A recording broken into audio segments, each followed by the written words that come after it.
आपने मेरे इमोशनल के साथ में खेलकर बहुत बुरा किया। मेरी भावनाओं की कदर नहीं करी और मेरे जीवन में सब प्रकार से आपने अंधकार और तनाव भर दिया।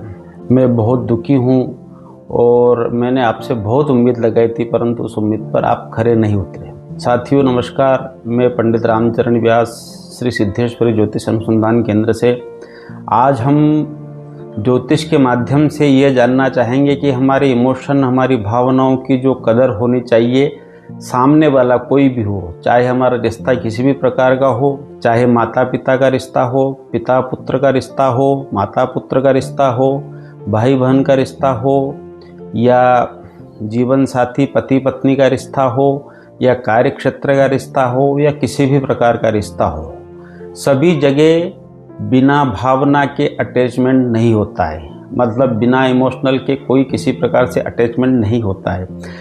अब हमारे जीवन में होता क्या है कि हम भावनाओं में इतने बह जाते हैं, हमारे इमोशनल को इतना अटैच कर देते हैं किसी के साथ में कि जब वो हमारी भावनाओं के साथ में खेलता है तो हमें बहुत बुरा लगता है और हम यहाँ तक कि पूरे जीवन को तबाह करने पर, बर्बाद करने में लग जाते हैं। क्योंकि हमारी भावनाएं इतनी कोमल है, हमारा हृदय इतना कोमल रहता है कि हम बहुत जल्दी किसी के थोड़े बहकावे में, थोड़ी पॉजिटिव बात करने पर हम उससे अटैच हो जाते हैं, उससे जुड़ जाते हैं और उसके साथ में हम सोचते कि इससे हम सब कुछ प्राप्त कर लेंगे। ये हमारा जीवन साथी हो सकता है, ये हमारा मित्र हो सकता है, ये हमारा कैरियर हो सकता है, ये हमारा ये हो सकता है, वो हो सकता है। और रात दिन जिससे अटैचमेंट होता है उसी के ख्याल में हम जीते रहते हैं और उम्मीदें भी उसी से बांधे रहते हैं। जब कोई हमारी उम्मीद, हमारे जो भावना है या हमारे जो इमोशन है, उन इमोशन को तोड़ता है तो जो दुख होता है वो दुख किसी के कहने से, सुनने से नहीं होता है, वो तो महसूस किया जाता है। और ये जीवन में किसी न किसी को किसी न किसी प्रकार से ज़रूर होता है। किसी को किसी क्षेत्र में, किसी को किसी क्षेत्र में, किसी को किसी क्षेत्र में। ये अपने ऊपर निर्भर रहता है कि हमारी भावना किस क्षेत्र में किससे अटैच हुई है। जैसे मैं उदाहरण के तौर पर बताता हूँ कि माता पिता रहते हैं, वो संतान से बहुत उम्मीद करते हैं कि मेरी संतान पढ़ लिख के और उज्जवल भविष्य बनाएगी, डॉक्टर, वकील या आईएएस या कोई बड़ा अधिकारी या बड़ा उद्योगपति या कुछ भी बनेगा। और जब वो उसकी भावना पर, माता पिता की भावनाओं पर संतान नहीं जा पाती है तो माता पिता की भावना बहुत आहत होती कि हमने तो इनका पूरा जीवन इनके लिए लगा दिया और इनको अच्छा पढ़ाए लिखाए, लेकिन ये जो है हमारी भावना को न समझते हुए इतना आगे नहीं बढ़ पाए या हमें जिस प्रकार का रिजल्ट चाहिए इन्होंने नहीं दिया। ठीक उसी प्रकार से जीवन साथी से संबंध होता है या किसी से प्रेम होता है तो उससे संबंध होता है। जब हम उम्मीदें लगाए बैठे रहते हैं कि हमारे जीवन में इससे बहुत सुख मिलेगा और ये हमारे जीवन में सब प्रकार से दिशा मार्गदर्शन कर सकता है और हमारी लाइफ को बना सकता है, तो हम उम्मीदें लगा के रात दिन उसके ख्यालों में खोए रहते हैं। और जब वो उम्मीदें तोड़ता है तो ऐसा लगता है कि हमारी, मतलब हमारा खुद का उसने सब कुछ नष्ट कर दिया। और उसके बाद में जो हम तनाव में जाते हैं, डिप्रेशन में जाते हैं, वो स्थिति बहुत दुखी होते हैं, बहुत प्रकार से परेशान होते हैं। और इसका महत्वपूर्ण जो कारण है, यदि कोई व्यक्ति जान लेता है तो उसके जीवन में निश्चित रूप से ये जो तनाव है या जो भावना जिससे जुड़ी है, क्योंकि भावनाएं बहुत कोमल होती है, किसी से जुड़ जाती है, जुड़ने के बाद में व्यक्ति क्या करता है कि सभी कुछ उसी पर निर्भर हो जाता है कि जो करेगा वो करेगा, जो निर्णय लेगा वो लेगा, जिस प्रकार से चाहेगा वो चलाएगा। अरे भाई, वो भी मानव है, आप भी मानव हो, उसकी भी भावना है, आपकी भी भावना है, और दोनों की भावनाएं आपस में जब एक दूसरे के प्रति नहीं बन पाती या कोई चतुर होता है या ज्ञानी होता है तो उसकी भावना को वहाँ से हटा के दूसरी जगह लगा सकता है। इसमें ज़रूरी नहीं कोई स्त्री हो या पुरुष हो या भाई हो, बहन हो, पिता हो, पुत्र हो, या कोई भी हो, XYZ। तो वो जब आपसे अटैच, कब तक अटैच रहेगा वो? जब तक उसका स्वार्थ सिद्ध होगा, जब तक वो अपने स्वार्थों की पूर्ति करता रहेगा तब तक आपसे अटैच रहेगा।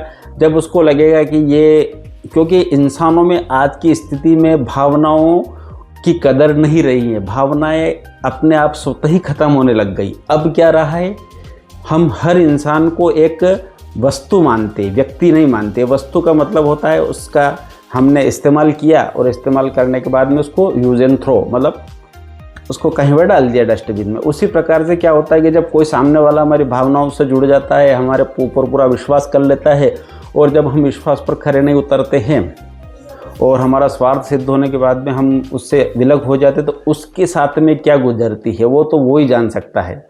हमारे विचार से और हमारे कहने से कुछ नहीं होता, उसकी भावना वही समझता है और उससे वो दुखी होकर क्या कुछ करने बैठ जाता है। परंतु जीवन में यह सबको ध्यान रखना चाहिए कि भावना सबके अंदर होनी चाहिए और कोमल भावना होनी चाहिए, क्योंकि भावना से प्रेम उत्पन्न होता है, प्रेम से सौहार्दता होती है, सौहार्दता से विश्वास होता है, विश्वास से सारी कुछ चीज़ें होती हैं। परंतु भावना में एक, जिस प्रकार से ज्योतिष का जो ये माध्यम है, इससे हम ये बताना चाहते हैं कि इस संसार में जो अटल सत्य है वो सत्य यह है कि आपको प्रेम होना उत्तम है, लेकिन प्रेम के साथ में उस प्रेम का ज्ञान होना भी बहुत आवश्यक है। क्योंकि ये संसार की जितनी भी वस्तु है, व्यक्ति है, जो भी है, ये क्षणभंगुर है, नाशवान है, इनको एक न एक दिन ख़त्म होना है। जब हम पूरी तरह से इन पर टिक जाते हैं और हमारा जीवन का लक्ष्य ही इन्हीं को बना बैठते हैं, या तो हमारे कार्य क्षेत्र को बना बैठते हैं, किसी से संबंध जोड़ते हैं, जीवन साथी या कुछ XYZ, तो उसी को अपना सब कुछ बना के बैठते। अब जब बना के बैठते और उससे जो परिणाम सुखद नहीं मिलते हैं तो हम डिप्रेशन में चले जाते, तनाव में चले जाते, आगे जाके हम किसी प्रकार से और दूसरे कार्य में भी मन नहीं लगता, खिन्न हो जाते कि हमारा तो जीवन ही बेकार हो गया, बर्बाद हो गए, कुछ भी नहीं रहा। ये ही अज्ञानता है।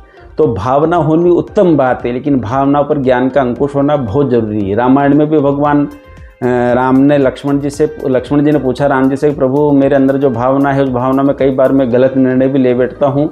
तो भगवान राम ने कहा कि भावना प्रधान व्यक्ति बहुत उत्तम होता है। यदि किसी के जीवन में भावना नहीं होती तो वो हिंसक बन सकता है, आक्रामक बन सकता है। तो भावना तो होनी उत्तम है, लेकिन भावनाओं में ज्ञान का अंकुश होना बहुत ज़रूरी है। ये समझना बहुत ज़रूरी है कि लोग हमारा शोषण करने आ रहे, हमारा इस्तेमाल करने आ रहे, या हमें किसी प्रकार से एक वस्तु मान रहे या व्यक्ति मान रहे।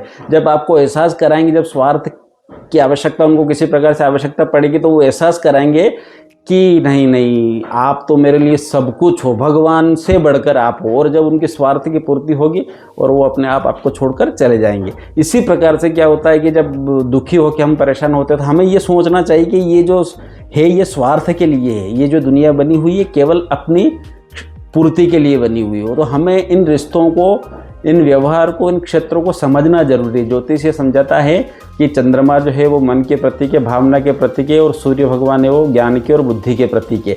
तो हमारे अंदर मन भी उत्तम होना चाहिए, खिलखिलाहट, प्रसन्नता होनी चाहिए, पर उसमें बुद्धि का अंकुश भी होना चाहिए। क्योंकि सूरज और चांद, कहा जाता है कि जब तक सूरज चांद रहेगा तब तक तेरा नाम रहेगा।